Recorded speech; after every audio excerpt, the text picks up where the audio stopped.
Meet our think tank. They've answered hundreds of general knowledge questions under exam conditions before the show. Their answers are in, but how helpful will they be to the three contestants? Playing the game are Lucy, a law and politics student from Hampshire, Mike, a charity programme manager from Leeds, and Babs, a semi-retired teacher from Colchester in Essex. This is Think Tank.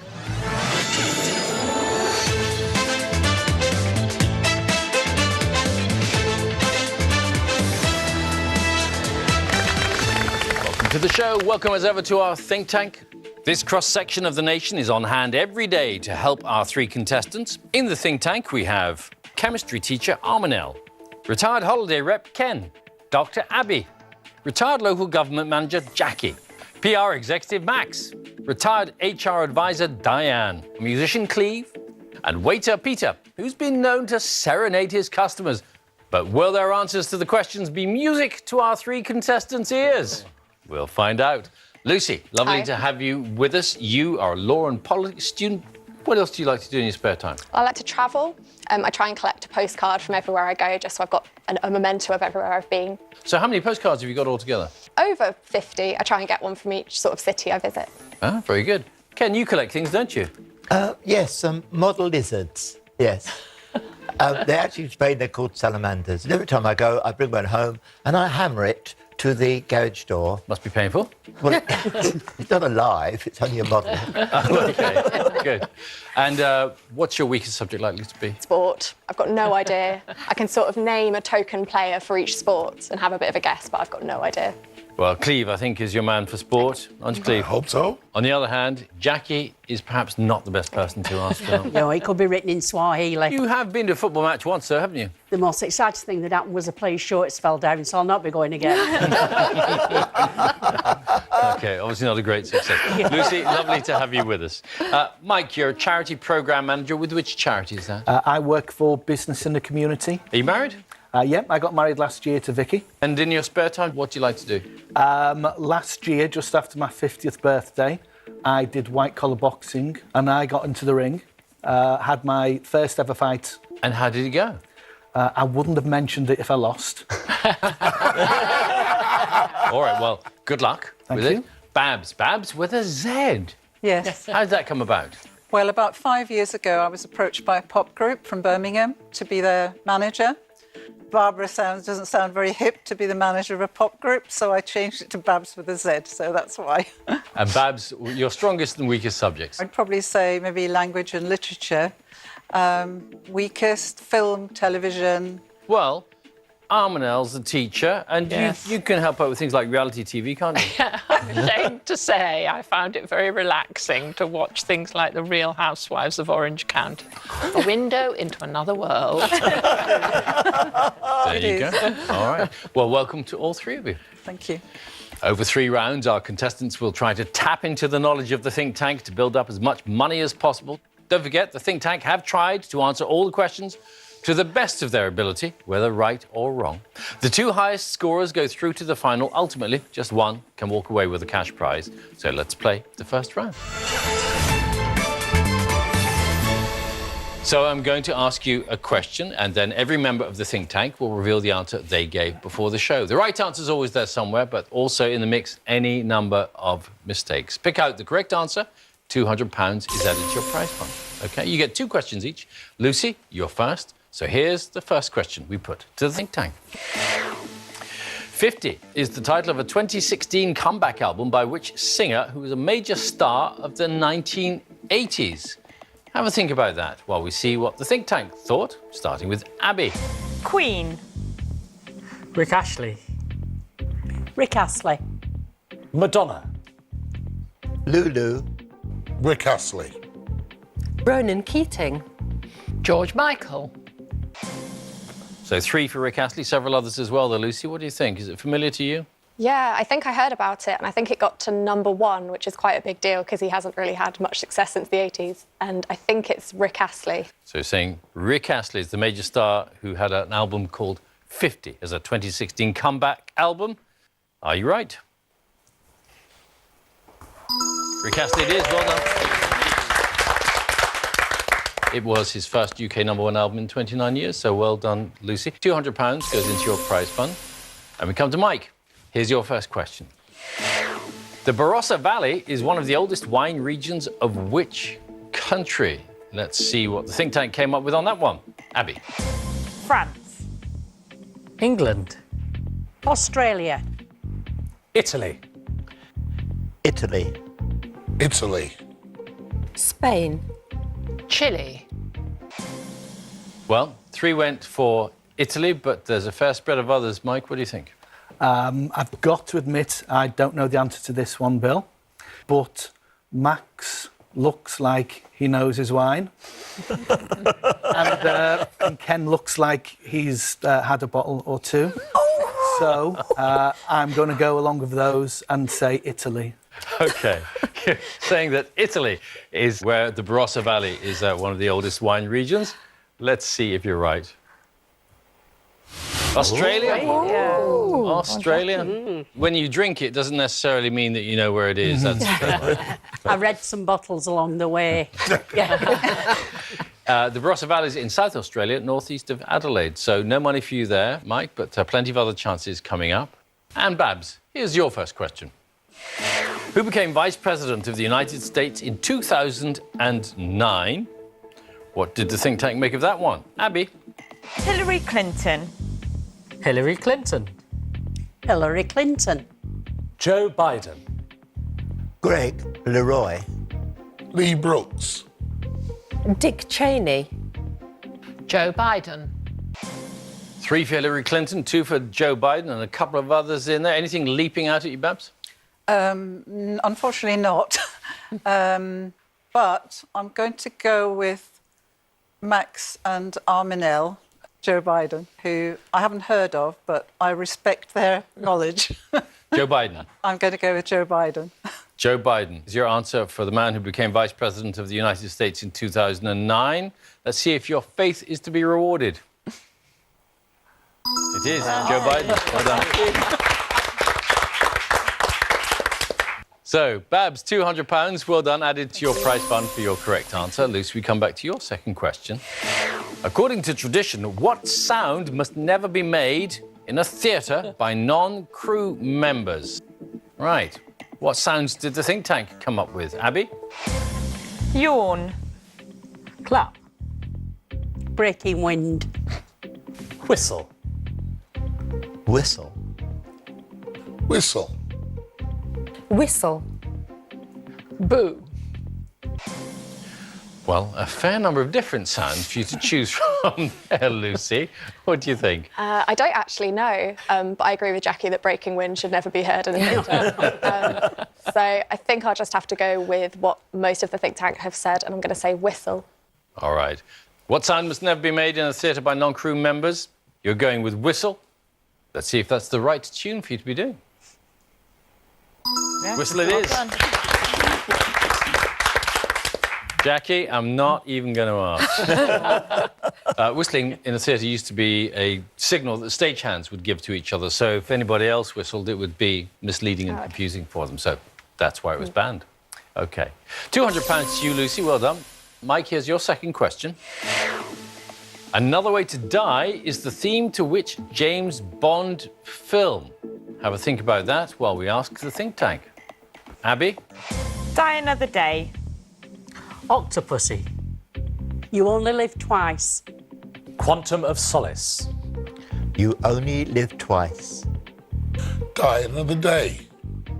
You only live twice. You only live twice. So, half of the think tank going with You Only Live Twice. Are they right? Again, I don't really know this one. I do know, however, that most of the James Bond theme songs have got the name of the film in the title, and the theme for You Only Live Twice was You Only Live Twice. Of those answers, the one that I don't really know is Quantum of Solace. So I'm going to go for Quantum of Solace with Max. Going with Max's choice, Quantum of Solace as the James Bond film, which has Another Way to Die as the theme. Are you right? Let's see. Quantum of Solace it was. Well done. Good call. sung by Alicia Keys and Jack White. I suppose there's some logic to You Only Live Twice, because if you only live twice, you get another way to die. Is that it? Is that what you thought? Absolutely. Yeah, but it's wrong. Okay. So, Mike, well done. £200 to you. Babs, here's your second question. What number lies between the 17 and the 19 on a standard dartboard? Have a think about that while we see what the think tank made of that question. Abby? 21. 8. 5. 3. 6. 5. 3. 3.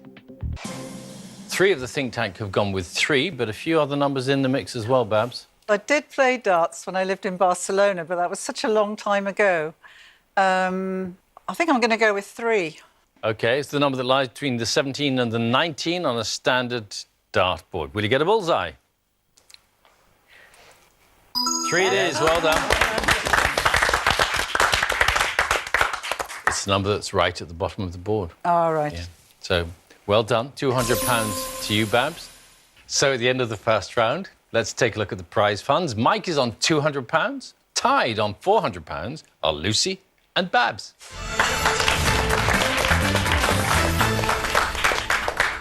Everything's still to play for, though. Every member of the think tank is holding 2 questions now, which they answered correctly before the show. So you will take it in turns to pick someone in the think tank whose knowledge you think you can match. For every correct answer, you get another £200 for your prize fund. They're not experts, of course, but they are interested in different subjects, so you might want to think carefully about who's on your wavelength. Once the think tank has asked both of their questions, they can't be picked again, OK? Lucy, you get to go first. Every last one of them to choose from. Whose knowledge do you think you can match? OK. Purely because I think it might be a music question, I'm going to go with Cleve. Musician Cleve. You should be able to find the answer to this one. I hope you can. And I know it because I play piano. How many different letters are used to identify natural notes in music as represented by the white keys on a piano? Well, it's A to G. Give me a sec. That would be 7, I think. 7? I've counted right. Is that right? 7? I'll let you play my band. There is 7. Well done. 7's the right answer. £200 goes to your running total, Lucy. Mike, your choice. Any one of them. Well, to make up for the comment about the wine drinking, I think I'll pick Ken. Oh, well done, young man. This is a slight history question, but it's fairly easy. Hever Castle in Kent was the childhood home of which wife of Henry VIII? I have to admit again, I don't know this one, so I will guess at Anne Boleyn. Anne Boleyn is your guess. Is it the right guess? Anne Boleyn's correct. Well done. Well done indeed. And oddly, after her execution later, Hever Castle became the possession of Henry's 4th wife, Anne of Cleves. So, Mike, £200 then added to your Thank you. total. Babs, you're up next. Given that I've lived in Spain and I think Ken has worked in the travel industry, I'm hoping that he'll be able to give me a question I can answer. Yes, because Ken is our retired holiday rep. If you don't get this, you go straight home, OK? Yes. La vaca is the Spanish for which animal?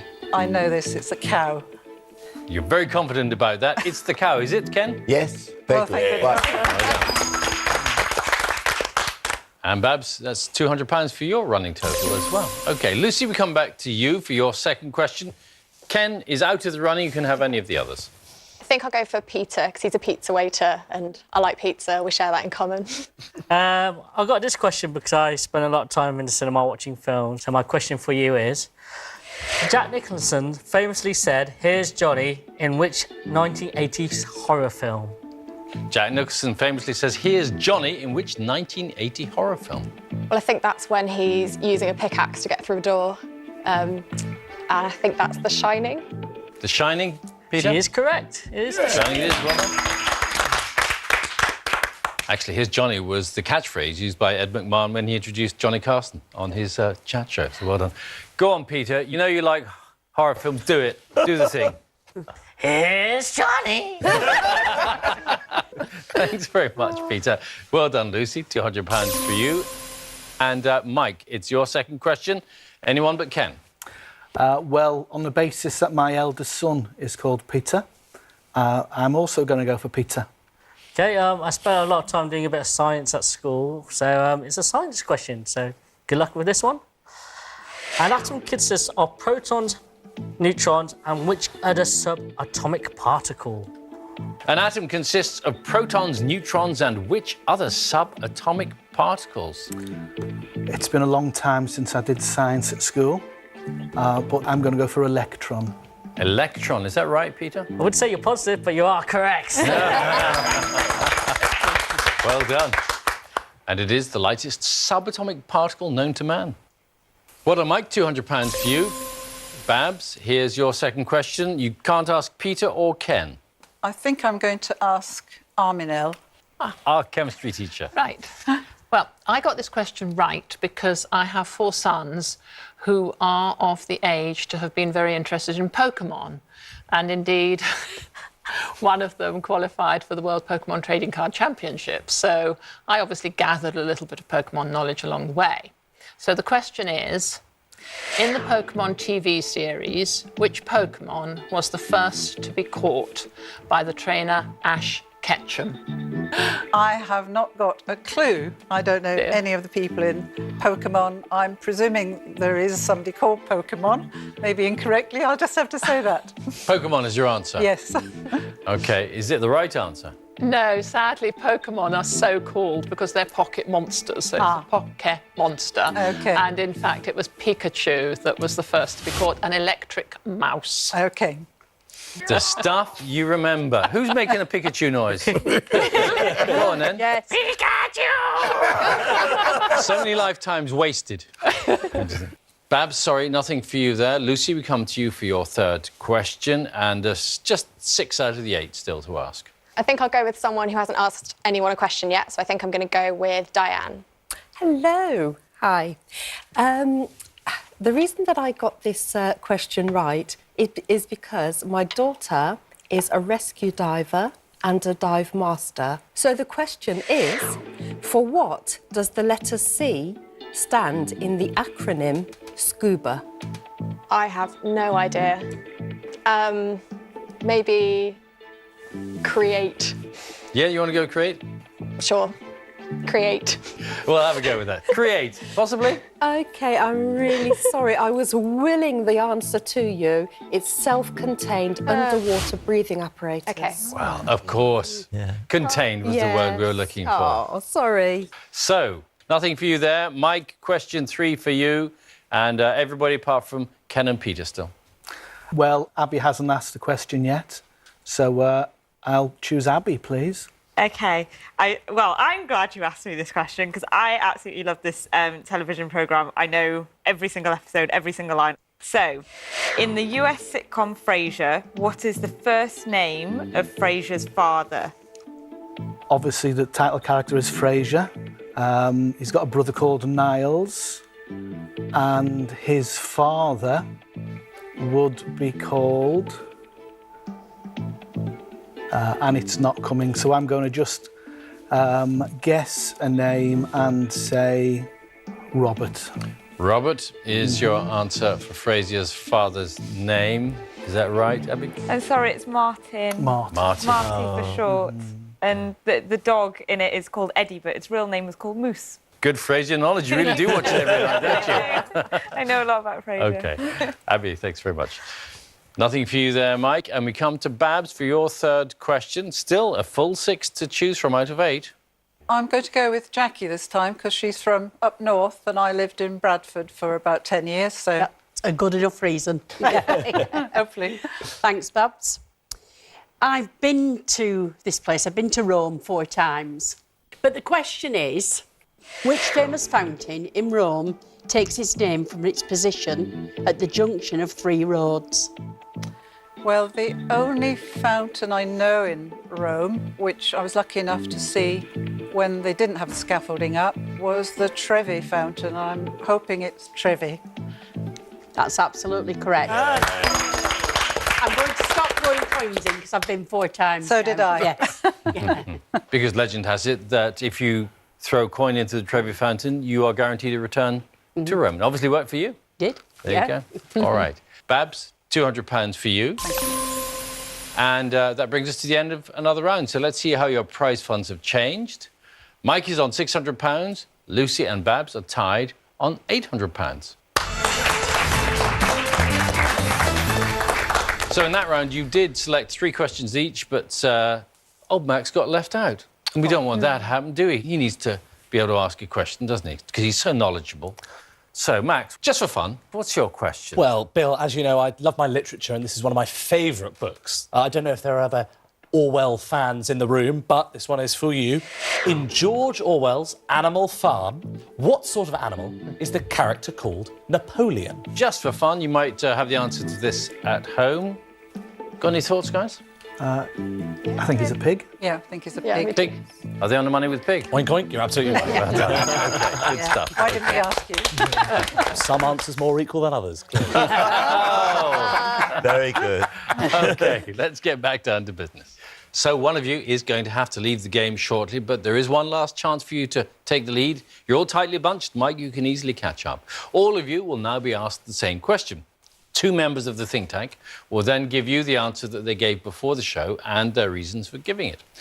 Only one of them will have the correct answer. So if you side with the right person, you'll add an all-important £200 to your prize fund. 5 questions only remain before we do have to say goodbye to one of you, so choose your answers carefully, OK? Here's the first question. According to the World Health Organization, which large land mammal, whose name means river horse in Greek, is responsible for more than 500 deaths in Africa every year? Going to hear answers from Diane and Max. Diane. OK, I said the elephant because I was trying to think, OK, something that could be horse-looking, if you see what I mean, with 4 legs, a tail, 2 ears and a big head, and that it was a land mammal as opposed to a sea mammal. And they're very protective of their young, so elephant was my answer. Right, Max? Well, Bill, I'm going for hippopotamus. A little bit like an elephant, a little bit shorter, bigger teeth, and much, much more dangerous. I think even the ancient Egyptians had to deal with hippopotamuses on the River Nile, upturning their boats and gouging people's legs off and things like that. They're really vicious animals if you get too close to them, and very protective of their young. So I'd say, absolutely, they're one of the most dangerous animals that live in Africa. All right, Diane's going with elephant. Max has chosen hippopotamus. Please lock in your answers. Let's see what you said. All 3 of you have gone with hippopotamus. Let's see what the right answer is. Hippopotamus it is, indeed. Hippopotamus, horse of the river, from the Greek. And they are highly dangerous and known to overturn people's boats, among other things. OK. £200 to all of you. Well done. Here's the next question. What is Britain's busiest train station in terms of passenger numbers? Armanel and Cleve are going to tackle this one. Armanel. My answer was London Waterloo, because I live in southwest London and I therefore find myself going to Waterloo quite often. It connects with several underground lines. It's within easy walking distance of where people might need to be. And frankly, it's just very busy. It's difficult to walk around there. OK. Cleve. I think it has to be London King's Cross. My father was actually a guard on British Rail, and I do remember, even as a youngster, going to King's Cross and always thinking, even at the time, that the passengers made King's Cross look like the craziest place in the world, as far as I was concerned. So I'm absolutely convinced that it's London's King's Cross. OK. Armanel says it's London Waterloo. Cleve is arguing that it's London King's Cross. So, contestants, what do you think? Please lock in your answers. And what have you come up with? All 3 of you say London Waterloo. Are you right? London Waterloo it is. Well done. In 2015, there were 99.2 million entries and exits from Waterloo Station. No wonder you couldn't find your way around. All those people. Wow. OK, well done to you. £200 to all of your prize funds. Here is your next question. According to a 2015 poll by a leading takeaway pizza company, what is the UK's favourite pizza topping? We're going to ask Ken and Armanel. Ken, we'll start with you. Well, I go with several people, several friends to have a pizza, and there's always some discussion as to who's going to have what, etc. But I think it's margarita. That seems to be most people's selection, pizza margarita. Margarita, OK. Armanel? This is based on my 4 sons, who all enjoy pizza, and pepperoni seems to be what they order. So, from personal observation, I reckon pepperoni. All right. Ken says margarita. Armanel reckons it's pepperoni. Contestants, what do you make of that? Lock in your answers. Let's see what you said. Lucy and Mike say pepperoni, and Babs is going with margarita. Let's see who's right. Pepperoni, it is. The survey showed that 46% of those asked, just under half, favoured pepperoni. So, well done to Lucy and Mike. £200 into your prize funds. And we come to question number 4 for this round. In 2016, an animal called Susu was voted honorary president of Southampton University's Student Union. What kind of animal is Susu? Peter and Jackie, please tackle this one for us. Peter. Well, I chose cat because I remember reading an article in Japan that they had a cat that used to be the guard on the train station, and it was really worshipped really well. And imagine a cat could probably take on that responsibility. OK, responsible cat. Jackie? It's a guinea pig. But I like what they did because Southampton University Student Union, Susu. And I like guinea pigs. I used to have one called Mr. George McJiggle. And a student union wouldn't have something like a cat. They'd have to have something very, very different because they think they're a bit wacky and a bit whatever, don't they? So it's a cavy, a guinea pig. All right. Peter says it's a cat. Jackie says it's a guinea pig. What kind of animal is Susu? Lock in your answers. Lucy and Mike think it's a guinea pig. Babs is out on her own with cat. Who's got the right answer? It's a cat.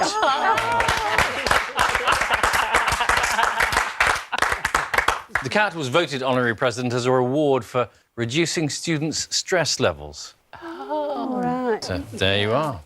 All right, £200 for you, Babs. And here's the final question of this round. According to a 2015 poll by Skills London, which job came top as teenagers' preferred profession when they leave school? Abby and Ken on this one. Abby?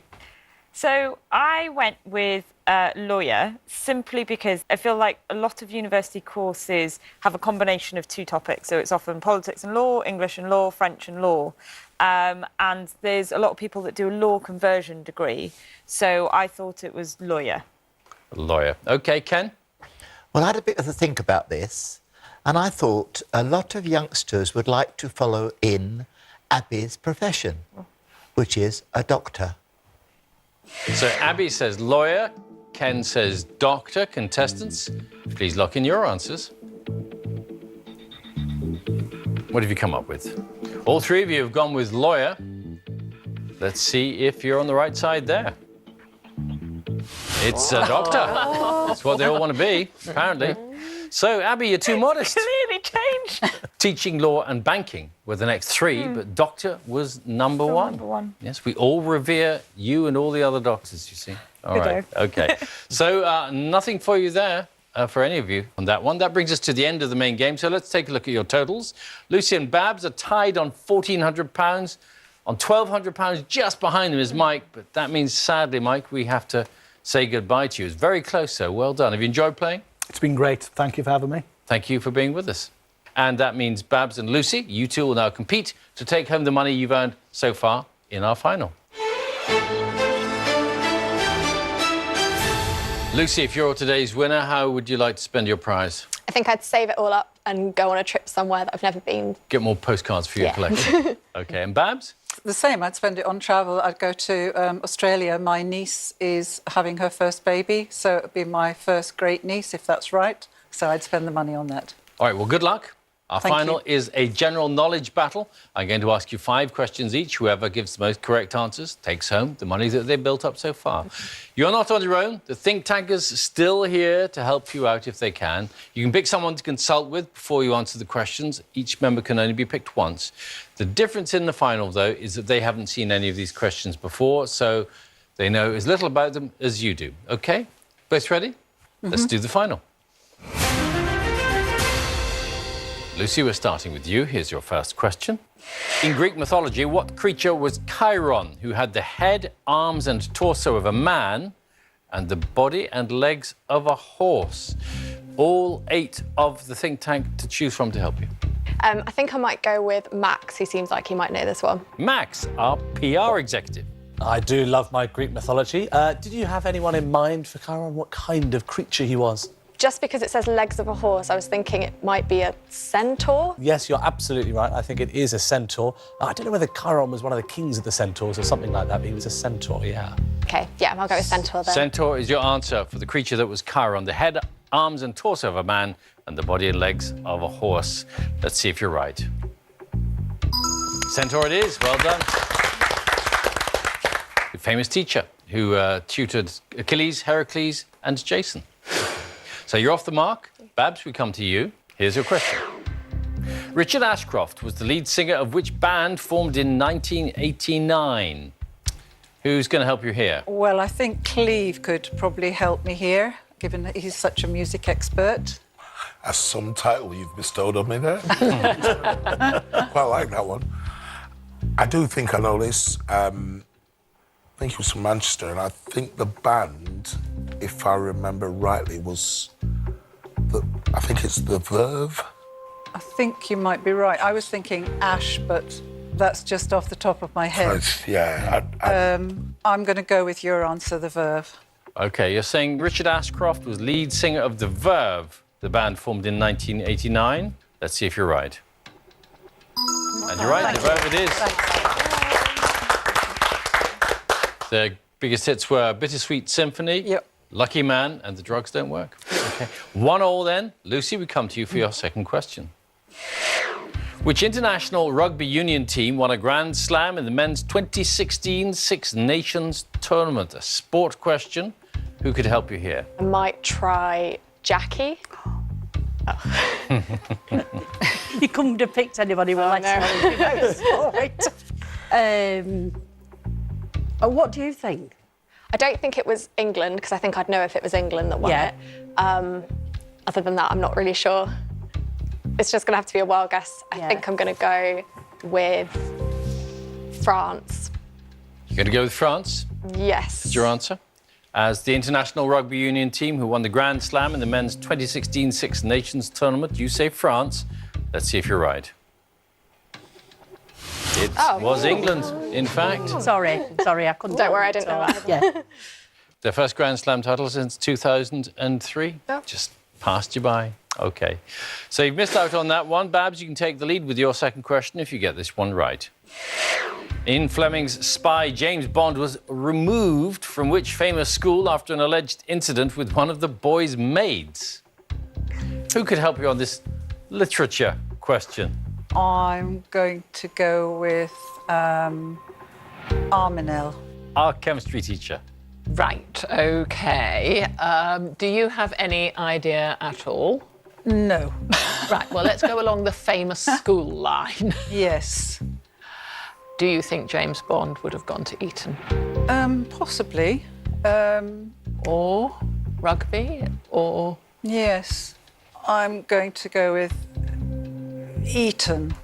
OK, as the famous school that James Bond was removed from after an alleged incident with one of the boy's maids. Eton is your answer. Let's see if it's the right one. Eton College it is. Well done. Your choice. And in the fictional world of Ian Fleming, he then went on to Fettes College in Scotland. OK, so you do take the lead there, 2-1. Lucy, you can catch up if you get this one right. Windhoek is the capital of which country? As a former travel rep, I think I'm going to go with Ken. Oops. It sounds Dutch, doesn't it? There's very few countries speak Dutch. There's some in Africa that speak Yes, Dutch. and I'm trying Might to be think one of what it those. is. I It's don't the know. bottom of Africa. Yeah, Let's say Cape Horn or something. sure. Cape Horn. You say Windhoek is the capital of Cape Horn. Let's see how close you are. It's Namibia. Oh, my goodness. Wouldn't have got that in right. southern Africa. So, Lucy, you've missed out there. Babs, you can extend your lead if you get this one right. What type of motor vehicle with living accommodation is named after a Native American tribe from Wisconsin? Just Abby, Peter, or Diane to help you here. Peter. Oh dear. I'm not really travelled much at all, but Navajo, Cherokee. Can you think of any native Indian tribes? Cheyenne. I'm going to go with Navajo. You're going with Navajo as the type of motor vehicle with living accommodation that is named after a Native American tribe from Wisconsin. Navajo is your answer. Is it the right one? It's a Winnebago. Sorry. None the wiser. Winnebago means literally person of the dirty water, named after a river that flows in that area. So you got that one wrong, but it's still 2-1 to you at the moment, Babs. Lucy, question number 4 for you. Rooney Mara and Kate Blanchett received Oscar nominations for their roles in which 2015 film? Abby or Diane to help you? I think I'll go with Abby on this one. Abby, our doctor. Do you have any idea first? I can't quite remember the name. It will come to me in a minute. So the only reason I know Rooney Mara is because of her in The Girl with the Dragon Tattoo. And I think The Girl with the Dragon Tattoo was released years and years ago. So do you know any movies? I think I just remembered it, actually. I think it's called Carol. OK, good luck. Not very sure. Carol? Yeah. OK, you're saying that Carol is the film for which Rooney Mara and Kate Blanchett received Oscar nominations in 2015. Have you got the right name? Carol it is, well done. So both nominated, both actresses, but neither of them won an Oscar. But well remembered, very good. 2-2. Babs, your turn. Views is a 2016 album by which rapper? Diane is the last member of the think tank to help you.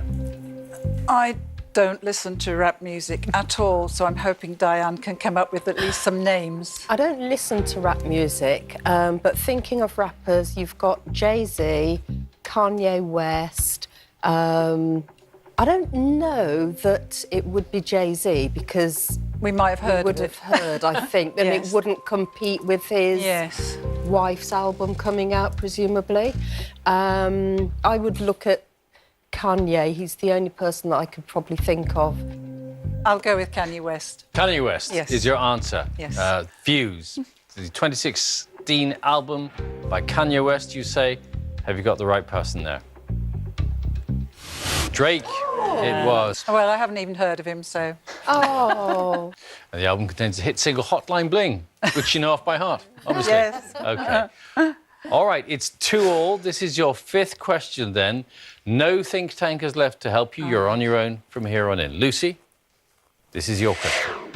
In which century did the Battle of Trafalgar take place? My history is not great, but I think this might have involved the Duke of Wellington. I'm picking out names, I'm not really sure. So I think I'll guess the 18th. You're saying that the Battle of Trafalgar took place in the 18th Yeah. century. OK. Let's see if you're on the money with that one. It's the 19th century. Never mind. October 21st, 1805, huge naval battle which took the life of Admiral Nelson. Oh. Yeah. So, Babs, if you get this one right, you will be the winner. OK? The footballer Kenny Dalglish was born in which city? Well, I know he's Scottish, so that narrows it down a little bit. I'm just going to make a guess at Glasgow. Glasgow is your answer for the city in which the footballer Kenny Dalglish was born. If you're right, you will be today's winner and taking home a minimum of £1,400. Let's see if you are correct.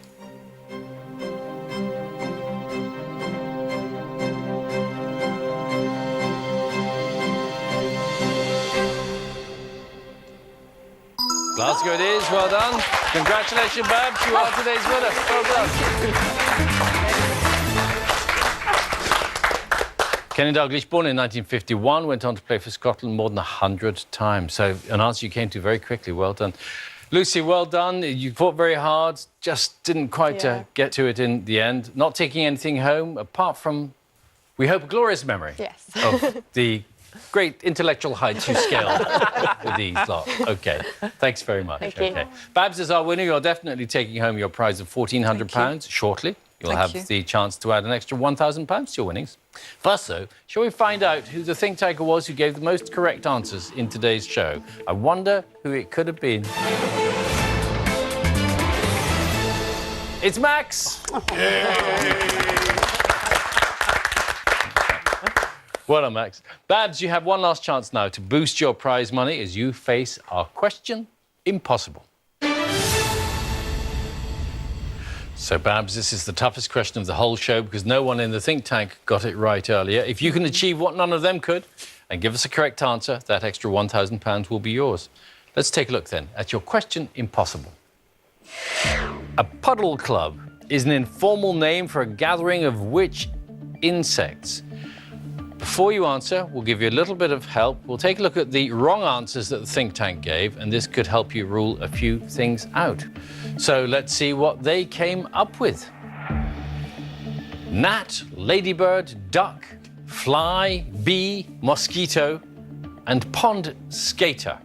Those are all wrong answers. Can you find the right one? A gathering of insects. Trying to think of insects that would gather. Is probably wrong, but I'm going to go with a locust. So you're saying locust? Since they fly in large gatherings. OK, so you're saying locust is the insect for which puddle club is an informal name of gathering of them? Yes.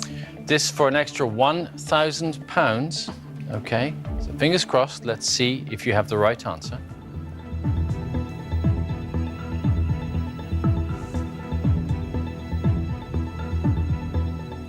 It's the butterfly, I'm afraid, because they often congregate near pools or puddles of water to drink. That's very true. So I tend to forget a butterfly as an insect. So I'm sorry you didn't conquer our question impossible. Still leaving with £1,400. That's fantastic. That'll get you to Australia, will it? Yeah, I might even get my boyfriend there as well. OK. Well done. Thanks very much. Thank you very much. And thank you all of you for your help. It's been lovely meeting you. Thank you. Thanks for watching. Do join us next time when 3 more contestants will see if they can bank on the think tank. Until then, it's goodbye from them. Bye. And it's goodbye from me. Bye-bye.